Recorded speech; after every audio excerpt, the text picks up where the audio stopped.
존경하는 한국교회 교우 여러분, 주님 안에서 그간 평안하셨습니까? 유튜브 광야의 나팔소리 방송입니다. 오늘도 하나님의 은혜와 평강이 여러분들의 삶을 주장하시기를 빕니다. 저는 오늘 우리 한국교회 목회자분들과 교우 여러분들과 함께 두세 차례에 걸쳐서 성경 역대하 7장 13절로 14절 말씀을 중심으로 한국교회를 위한 파수꾼의 간절한 호소와 기도, 한국교회를 위한 파수꾼의 간절한 호소와 기도라는 제목으로 말씀을 나누며 우리 한국교회와 나라를 위해서 기도하는 시간을 갖고자 소원합니다. 먼저 역대하 7장 13절로 14절 말씀을 함께 봉독하겠습니다. 혹 내가 하늘을 닫고 비를 내리지 아니하거나, 혹 메뚜기들에게 토산을 먹게 하거나, 혹 전염병이 내 백성 가운데서 유행하게 할 때에 내 이름을 걷는 내 백성이 그들의 악한 길에서 떠나 스스로 낮추고 기도하여 내 얼굴을 찾으면 내가 하늘에서 듣고 그들의 죄를 사하고 그들의 땅을 고칠지라. 아멘. 한국교회 교육자 여러분, 그리고 교우 여러분, 지금 우리 한국 사회와 교회는 큰 위기 속에 빠져 있습니다.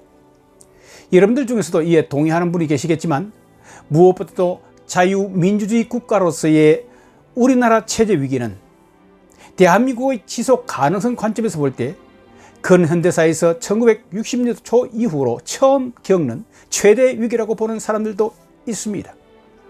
산업화와 민주화를 이루고 개인당 연평균 국민소득이 4만 불에 접근하면서 선진국의 대열에 합류한 오늘의 우리 대한민국, 우리 민족의 역사상 가장 큰 번영을 누릴 수 있는 이 시점에 왜 이런 예상치 못한 위기가 찾아왔을까요?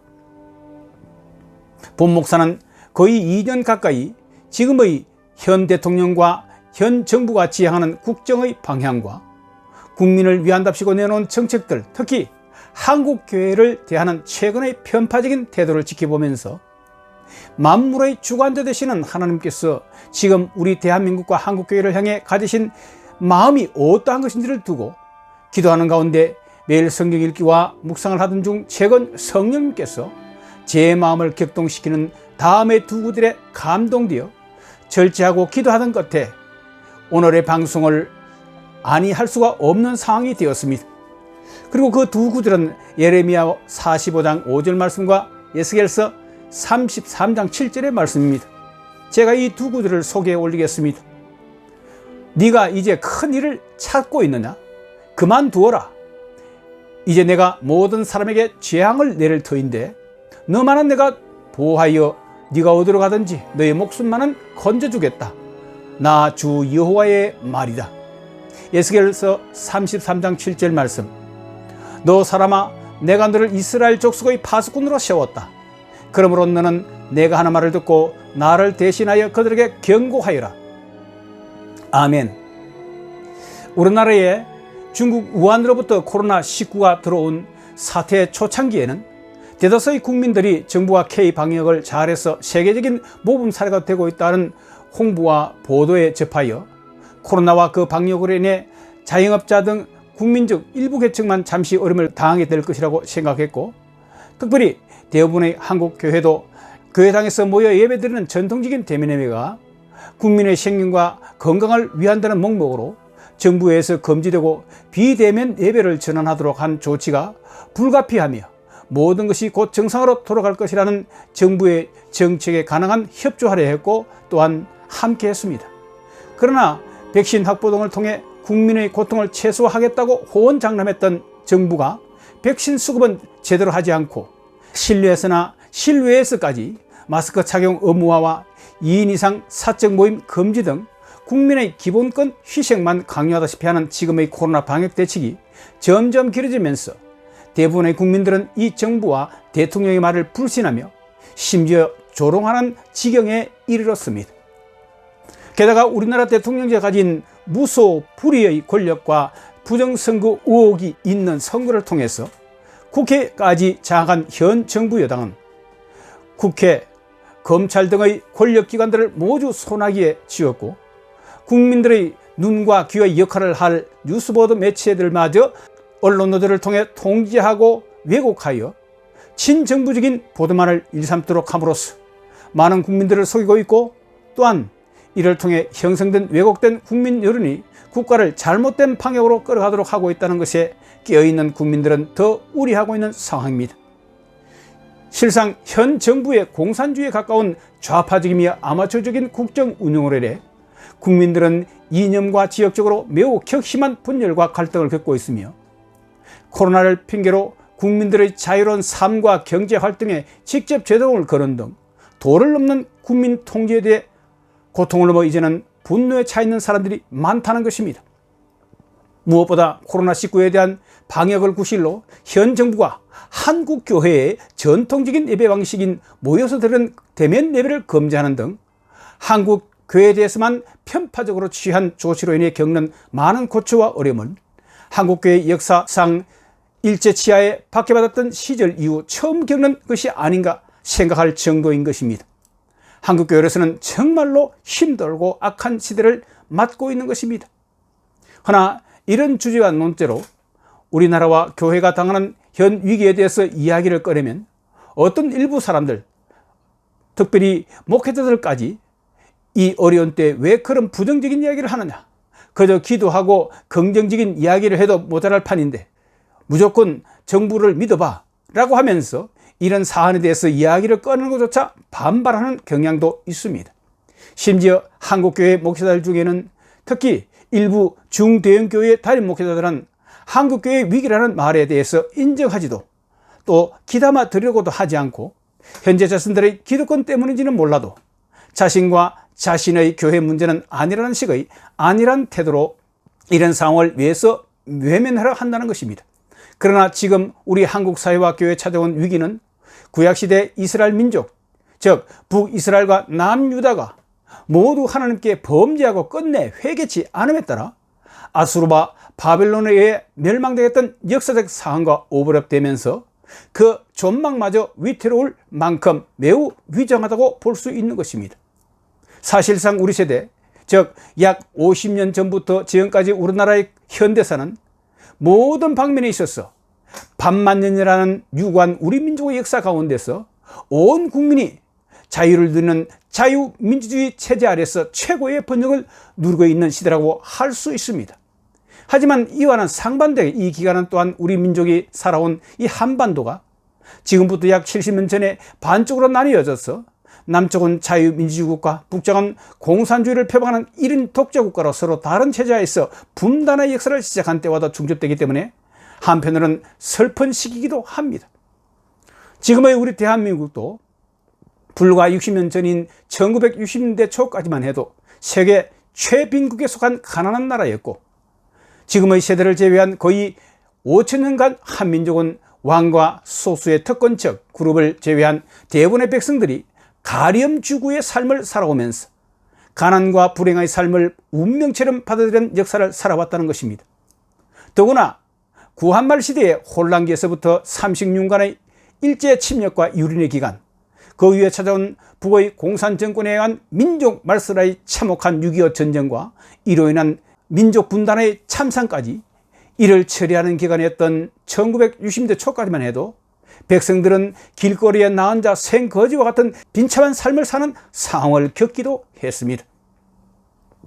그나마 다행인 것은 구한말 들어온 서양의 많은 선교사들이 기독교 복음을 전파함과 더불어 의료와 교육 분야 등에서 많은 선진 문물을 어둡고 가난한 이 땅에 들여와서 조선 백성들을 섬겼고, 한반도의 남쪽에서는 그들의 도움으로 미국 유학을 한 이승만이라는 국제적 식견을 갖춘 위대한 지도자가 일어나 당시의 혼란한 상황 속에서도 38선 이남의 대한민국이라는 자유민주주의 국가를 세우게 된 것은 참으로 하나님의 은혜가 아닐 수 없습니다. 그는 당시의 국제 정세에 따른 시세를 읽고 현명한 판단과 용기 있는 결행력으로서 이 남한의 자유민주주의, 자유시장경제, 한미동맹, 기독교 입국론이라는 4대 건국 정신을 바탕으로 지금의 자랑스러운 나라를 탄생시켰던 것입니다. 이렇게 비참하기도 하고 또한 한편으로는 너무나 하나님의 은혜이기도 한 한반도의 근현대 역사에 있어서 한민족이 파란만장한 질곡의 역사를 겪을 또한 지금부터 약 150년 전에 조선 땅에 기독교 복음을 선교하기 위해서 들어온 미국을 비롯한 서양의 선교사들의 헌신은 우리 민족의 근대화 작업과 삶의 질 형성에 큰 역할을 했다는 것을 근현대사를 배운 사람이라면 누구나 다 알 것입니다. 이러한 선교사들의 봉사와 헌신에 입어 세워진 우리 한국교회는 그 이후 경제적인 성장과 함께 하나님의 은혜로 몇십 년 만에 눈부신 성장과 부흥의 은혜를 누릴 수 있게 되었습니다. 물론 거기에는 한국인의 특성인 은근과 끈기가 목회자들의 근면성과 함께 상성장을 일으켜 일궈낸 결실이기도 합니다만, 그 결과 우리 한국교회는 자타가 공인하다시피 단일교회 측면에서 볼 때 세계 30위 안에 드는 규모의 교회로서 그 대다수를 차지하게 되었다는 것입니다. 또한 세계 곳곳에 파송한 한국 선교사들의 수에 있어서도 세계 교회에 있어서 비교적 짧은 기간 안에 미국에 이어 세계 2위의 선교사 파송 국가가 된 것은 실로 놀라운 하나님의 축복과 은혜가 아닐 수 없는 것입니다. 그리고 이것은 우리 한국교회의 자부심이 되기도 했었습니다. 한반도의 남쪽에 자유민주주의와 자유시장경제체제를 기반으로 건국된 지금의 우리 대한민국은 이제 세계 202개 국가 중에서 무역수지 규모가 매년 10위권에 달하는 선진 대열에 합류했습니다. 특히 우리나라는 지속적인 경제성장과 민주화로 인해 개인당 연평균 소득이 4만 불에 거의 다다랐고, 해마다 열리는 세계 선진국 정상들의 모임에도 우리나라 대통령은 빠짐없이 초청을 받는 위상에까지 올랐습니다. 이렇게 경제적인 측면뿐만 아니라 K-팝 등을 통한 한류 문화의 세계적인 유행 등 다양한 측면에서도 우리나라는 지금 세계적인 위상의 국가로 발돋움한 것입니다. 불과 몇십 년 전만 해도 세계로부터 구호를 받던 나라가 이제는 구호를 해주는 대한민국이 되었음에 자긍심을 가지게 된 것이지요. 이렇게 우리 민족과 대한민국의 역사상 가장 큰 번영을 이룰 수 있고, 또 이루게 된 이 시기에 왜 이런 예상치 못한 나라의 위기가 우리 사회에 찾아왔을까? 특히 지금 우리 한국교회가 정부 당국으로부터 코로나를 핑계로 편파적으로 사실상의 예배 금지 등의 부당한 처사를 당하고 있는 것은 명백한 사실이라는 것입니다. 그렇지만 이는 단순히 우리나라 최고 권력자인 대통령 한 사람 잘못 받아서 이렇게 되었다고 보기는 어렵습니다. 이러한 위기의 직접적인 원인에는 현 정부의 좌파 이념 지향적인 국정 운영과 무능함에다가 작년 초에 전 세계를 팬데믹에 빠뜨린 코로나19 등 외부적인 영향에도 영향이 있긴 하지만, 보다 그 근본적이며 영적인 원인을 들여다본다면 우리 국민, 특히 우리 한국교회도 그 원인이 없다고 할 수는 없을 것입니다. 구한말 우리나라를 찾아와 기독교 복음을 전하면서 우리 민족을 근대화시켜 부강한 나라가 되는데 그 발판을 마련해 주었던 선교사들에 의해 시작된 우리 한국교회가 지금은 대한민국 사회에서 어떤 존재로 평가받고 있습니까? 물론 하나님의 교회가 세상으로부터 평가를 받는 것은 성경의 관점에서 볼 때 별 의미가 없을 수도 있습니다. 왜냐하면 세상의 평가 기준이 하나님의 평가 기준과 너무나 판이하며, 또한 세상의 평가가 순수하지도 않을 수 있기 때문입니다. 그래서 바울 사도도 고린도전서 6장 1절로부터 3절 말씀을 통해서 성도 곧 교회가 천사를 판단하고 세상을 판단하는 위치에 있기 때문에 세상이 교회를 판단할 위치에 있지 않다는 것 때문에 교회에 대한 세상의 평가는 중요하지 않다는 것이죠. 다만 교회는 하나님의 판단과 평가에 달려있다는 것이 중요한 것입니다. 성경은 하나님의 백성이 하나님께서 원하시고 기뻐하시는 뜻대로 행하지 않고 그 뜻을 거역하는 방향으로 살아간다면 그것에 대해 하나님은 그들의 종들을 통해 그 백성들에게 회개토록 외치시고, 그래도 돌이키지 않는다면 징계 곧 심판을 행하신다는 것을 일관당의 성경을 통해 보여주고 있습니다. 이러한 하나님의 통치 방식은 구약의 이스라엘 민족의 역사를 통해서 살펴봐도 일관성 있게 나타납니다. 구약 출애굽기에 잘 나타나 있듯이 출애굽한 이스라엘 백성들은 그들의 조상 때로부터 약속받은 가나안 땅을 향한 순례의 길을 약 40년간의 광야 생활을 통해서 걸어가게 됩니다. 이 광야 생활을 하는 동안에 이스라엘 민족은 출애굽기 19장 이하에서 보다시피 시내산에서 모세가 하나님께로부터 받은 십계명과 율법을 근거로 하나님과 소위 행위 언약을 체결하게 되었습니다. 그 언약은 다름이 아닌 하나님께서 이스라엘 백성들로 하여금 하나님의 백성으로서 이 세상에 거룩하게 구별된 삶을 살라고 주신 법으로서 그것을 지켜 행하면 이 땅에서도 복을 받고 형통하게 살게 되지만, 만약 그것들을 어기며 또한 어길 때에 회개치 않고 계속 불순종의 삶을 고집하여 살아간다면 저주를 받아 불행한 삶을 살게 되고 결국에는 멸망에 처하게 된다는 언약이었습니다. 이를 통해서 이스라엘 민족은 하나님과의 언약 맺은 언약의 공동체가 되었던 것이죠. 하지만 출애굽에 반 이스라엘 민족은 광야의 메마른 땅을 지나는 생활 가운데서 겪게 된 고통으로 인해 불평과 원명을 하나님께 계속 쏟아내며 불순종하게 됨에 따라 결국 출애굽한 세대의 사람들은 가나안 땅에 들어가지 못하고 광야에서 도중에 죽음을 당하게 되었던 것입니다. 심지어 그들의 지도자였던 모세조차도 민수기 20장 1절로 13절에서 볼 수 있듯이 물이 없어 목말라 자신과 하나님께 시비를 걸고 불평하는 이스라엘 백성들에게 그만 참지 못하고 화를 내고 그를 향하여 불신의 말을 하며 지팡이로 반석을 내리침으로 인해 하나님의 거룩함을 나타내지 못했다는 하나님의 책망의 말씀에 따라 가나안 땅에 들어가지 못하고 결국 너보선에서 죽음을 맞이한 것을 볼 수 있습니다. 민수기 20장 10절로 13절 말씀입니다. 모세와 아론이 회중을 그 반석 앞에 모으고 모세가 그들에게 이르되 반역한 너희들이여 들으라. 우리가 너희를 위하여 이 반석에서 물을 내랴 하고 모세가 그의 손을 들어 그의 지팡이로 반석을 2번 치니 물이 많이 솟아나므로 회중과 그의 짐승이 마시니라. 여호와께서 모세와 아론에게 이르시되 너희가 나를 믿지 아니하고 이스라엘 자손의 목전에서 내 거룩함을 나타내지 아니한 고로 너희는 이 회중을 내가 너희에게 준 땅으로 인도하여 드리지 못하리라 하시니라. 이스라엘 자손이 여호와와 다투었으므로 이를 머리바 물이라 하니라. 여호와께서 그들 중에서 그 거룩함을 나타내셨더라. 아멘. 한편 구약의 사울 왕으로부터 시작된 이스라엘 민족의 왕정 시대에서도 이러한 하나님과의 언약 관계와 통치 방식은 지속되었고 이 언약 관계에 충성했던 다윗 왕의 시대에는 통일왕 국의 전성기를 누렸던 것입니다. 하지만 그의 뒤를 위한 솔로몬 왕은 그의 말년에 이르러 하나님과의 언약을 무시하고 주변 나라들과의 정략적인 결혼을 통한 외교에 추정하다가 결국은 그와 결혼한 수많은 이방 여인들이 가지고 들어온 이방 신들과 신상 그리고 그 우상들을 위해 신당을 만들어주고 섬기는 등의 영적 음행과 배교행위를 하게 이른 것입니다.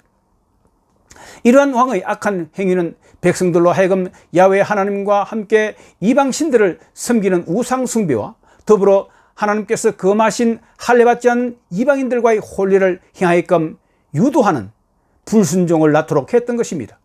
이로 인해 하나님과의 언약 관계는 깨어지고 결국 그 나라가 남과 북으로 갈라지는 불행한 결과를 가져왔던 것입니다.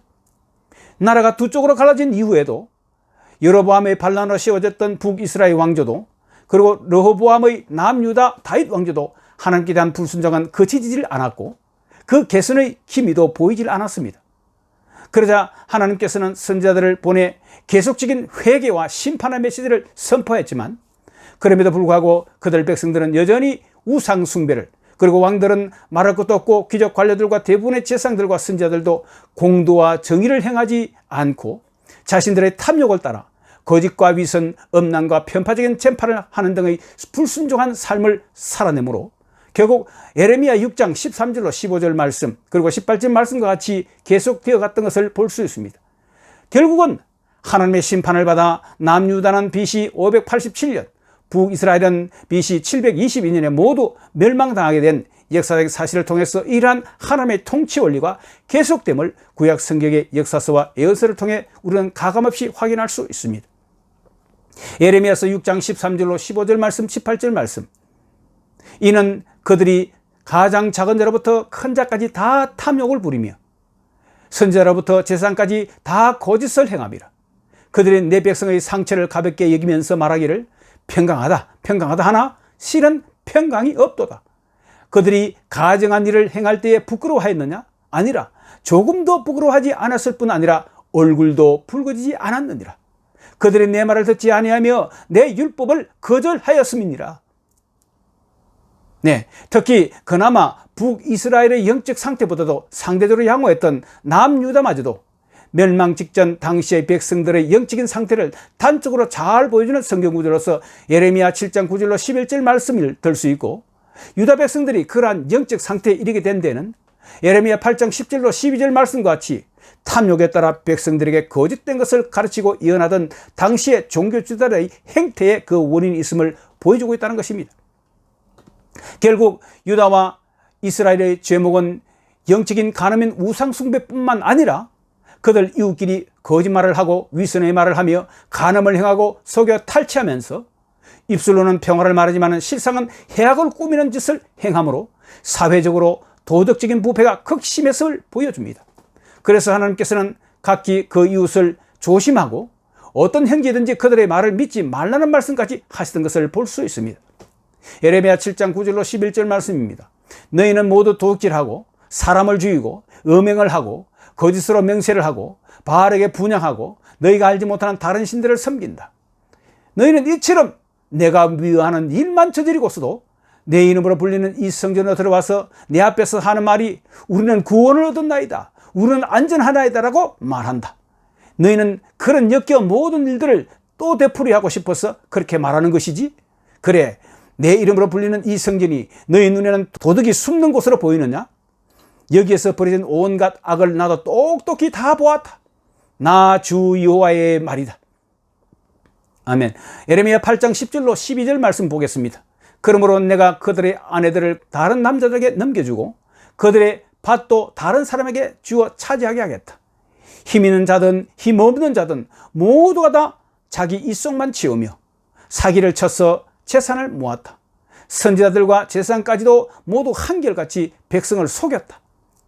백성이 상처를 입고 앓고 있을 때 그들은 괜찮다 괜찮다 하고 말하지만 괜찮기는 어디가 괜찮으냐? 그들이 그렇게 역겨운 일을 하고도 부끄러워하기라도 하였느냐? 천만에. 그들은 부끄러워하지도 않았고 얼굴을 붉히지도 않았다. 그러므로 그들이 쓰러져서 시체 더미를 이룰 것이다. 내가 그들에게 벌을 내릴 때 그들이 모두 쓰러져 죽을 것이다. 나 주 여호와의 말이다. 아멘. 이와 비슷한 예언이 또한 스가랴서 5장에서 스가랴 선지자가 본 환상 중에도 등장하는데, 이 환상은 포로 귀환으로 돌아온 이스라엘 민족에게 그들도 여전히 죄악됨을 나타내고 있기 때문에 이에 대한 큰 저주의 심판을 담고 날아가는 큰 두루마리의 환상에서도 찾아볼 수 있다는 것입니다. 스가랴서 5장 3절로 4절 말씀입니다. 그는 나에게 이렇게 말하였다. 이것은 온 땅 위에 내릴 저주다. 두루마리의 한쪽에는 도둑질하는 자가 모두 땅 위에서 말끔히 없어진다고 쓰여 있고, 두루마리의 다른 쪽에는 거짓으로 맹세하는 자가 모두 땅 위에서 말끔히 없어진다고 쓰여져 있다. 망군의 주의 말이다. 내가 저주를 내보낸다.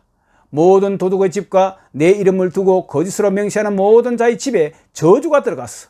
그 집에 머무르면서 나무 대들보와 돌로 쌓은 벽까지 그 집을 다 허물어버릴 것이다. 아멘. 이렇게 구약시대의 이스라엘을 다루시는 하나님의 통치 방식과 마찬가지로 신약시대의 초대 7교회를 다루시는 예수님의 방식도 유사하다는 것을 요한계시록을 통해서 확인할 수 있습니다.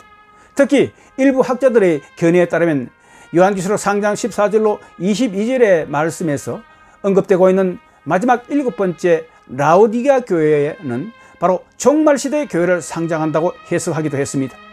그들에 따르면 마지막 때의 교회는 물질적인 풍요는 누리지만 영적으로는 빈곤하며 자만하면서도 분별력이 없어 시대의 풍조에 휩쓸려 대다수의 하나님의 백성들이 거룩함의 정체성을 잃고 세상과 짜그는 삶을 살게 되므로 주 예수님께서 그들에게 회개를 촉구하고 계신 것을 볼 수 있다는 것입니다.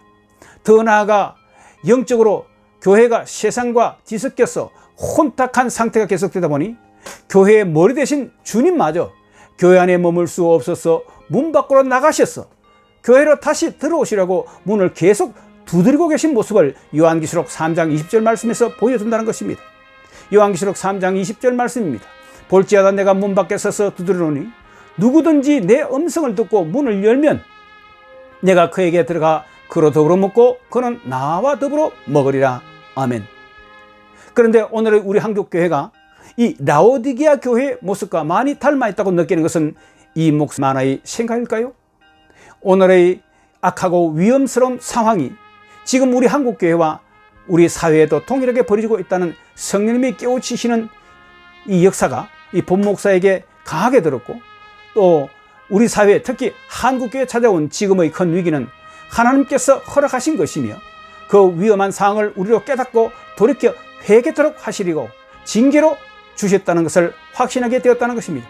그리고 무엇보다도 우리 한국교회가 지금까지 겪어보지 못한 매우 큰 위기를 당하게 된 것이 영적인 측면에서 우리 한국교회가 자초한 것이라는 느낌을 지울 수가 없다는 것이죠. 물론 여기에는 오늘 이 말씀을 전하는 본목사의 책임도 있다는 것을 부인하지 않습니다. 게다가 오늘과 같이 마지막 때에는 세상 사람들이 디모데후서 3장 1절로 5절에서 언급된 바와 같이 하나님의 뜻과는 극명하게 역행하는 방향으로 살아가고 있으며, 또 하나님의 교회에 속한 교인들도 그들을 따라가거나 적어도 그들의 영향을 받고 있다는 것입니다. 그러므로 우리 한국교회 교인들도 이 시점에서 그러한 행태의 삶을 멈추고 회개하여 마태복음 5장에서부터 7장에 기록된 예수님의 산상수훈의 말씀을 따라 살아가야만 우리 한국교회가 다시 살아날 수 있으며 다시 하나님의 놀라운 부흥의 시대를 우리가 감당할 수 있다는 것입니다. 디모데후서 3장 1절로 3절 말씀입니다. 그들은 이것들을 알아두십시오. 말세에 어려운 때가 올 것입니다.